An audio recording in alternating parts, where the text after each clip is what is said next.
Ay pang bench sa tapatan ni Bronny James at ni Thanasis Antetokounmpo. Eto na mga idol. Reaksyon ni Luka mga idol sa wild free throw ni Giannis Antetokounmpo. Starting 5 si Bronny James para sa Los Angeles Lakers kalaban ng Milwaukee Bucks. Magkasabay na nga kaya sa court si Thanasis at si Bronny. Kinalabaw kaagad ni Giannis ang depensa ni Luka. Alley-oop dunk ni DeAndre Ayton mula sa assist ni Luka ang counter ng Lakers. Dahil wala si Marcus Smart, si Bronny ang pumalit sa kanyang posisyon. Eto na, ang ikalawang beses na naging starting 5 si Bronny. First to reach 10 points ang Lakers dahil sa back-to-back 3-pointers ni Luka Doncic. Take over sa first quarter si Luka Doncic, Kyle Kuzma versus Luka, and one basket ni Doncic. 10 straight points to start the game. Another Luka love, pero kay Jackson Hayes naman napakaganda ng pagkakasplit ni Luka sa depensa ng Milwaukee Bucks. Pasok na pasok. 2-on-1 and that's an easy alley-oop dunk for Jackson. For the first time mga idol, ipinasok ang second round pick ng Lakers si Adu Thiero, making his NBA debut matapos magtamo ng knee injury. Agad na nag-ambag ng offensive rebound ang rookie at nauwian sa 3-pointer ni Maxi Kleber. Isang dosena ang lamang ng Lakers and first quarter 30-18. Surrounded by the Lakers mga idol, 3-on-1 Giannis Antetokounmpo. Sinagasaan lang ang depensa ng Purple and Gold. Isa sa pinakamahirap bantayan sa liga downhill itong si Giannis Antetokounmpo dahil napakabilis at napakalakas. Pero nakahanap siya ng katapat sa low post mga idol. Si DeAndre Ayton, parang konkretong pader na hirap matibag ni Giannis. Si Ayton ang X-Factor and probably ang best two-way player sa game na to ng Purple and Gold. Hindi lang sa depensa mga idol dahil sa first half double figure scoring na din si DeAndre Ayton. Ganito dumepensa mga idol, tingnan yung mabuti yung tuhod ni DeAndre Ayton. Hirap si Giannis maigalaw ang katawan ni DA. Ito yung depensa ngayon ng Los Angeles Lakers na wala noong nakalaban nila ang OKC Thunder. Meron na silang 7 steals kumpara sa 1 steal lamang ng Milwaukee. Maging ang bench ng Lakers naasahan din both ends. Down the middle,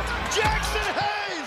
Matapos si paglaro ng 4 na minuto sa first quarter, hindi pa binabalik sa court si Bronny James. Swarming defense and elite offense ang dahilan kung bakit natambakan ang Milwaukee Bucks. 20 plus puntos na ang hinahabol nila dito sa second quarter. AR napakalayo ng bato kay DeAndre Ayton for an alley-oop layup. 23-2 run for the Los Angeles Lakers. Grabe, 30 na ang lamang nila sa Milwaukee. Beast mode na si Giannis at matindi ang pagkakakaldag niya kay Luka. To end the first half, crazy ending pa mga idol sa tip layup na to ni Austin Reeves pero not counted daw sabi ng official. Ni-review after at kinount din naman kaya 65-34 halftime. Start of second half, 15-5 run for the Milwaukee Bucks. Mukhang delikado pa ang Los Angeles Lakers sa pace na nilalaro ng Milwaukee. Balik sa starter si Bronny James, sala ang kanyang 3-point shot from 31 Lakers lead, 21 points na lang yan. Di na naman nagtagal sa court si Bronny James, tumakbo lang 3 minuto, nilabas din kagad ni JJ Redick.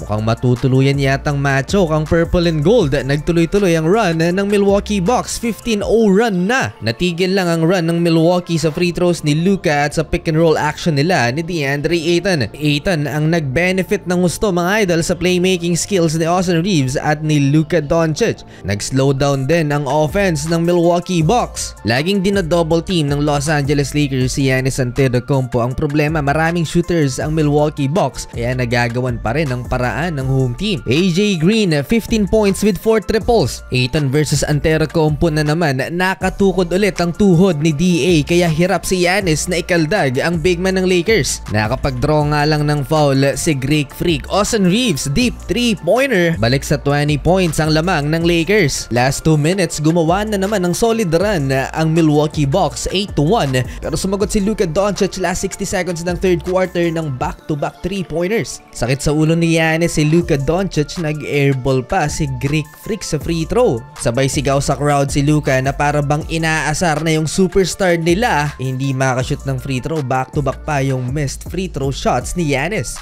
Luka floating jump shot to end the third quarter, 20 points na lamang ng Lakers, 92-72, 36 points for Luka the Don.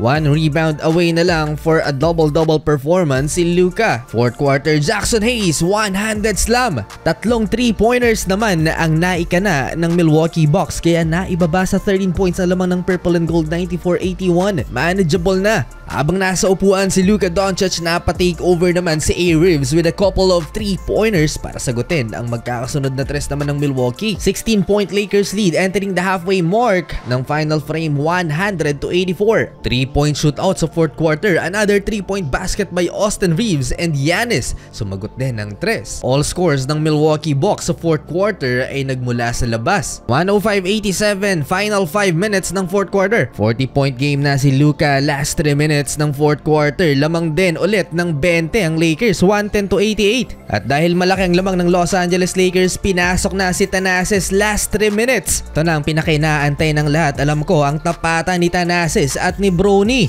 Nagkabantayan ng dalawa pero hindi nagka one-on-one si Thanasis at si Bronny. Solid ang bench ng Lakers. Hype pa ang bench performance ng second unit. Natambakan ang Milwaukee Bucks. Solid performance for the purple and gold, 119-95, 40-point game for Luka Doncic.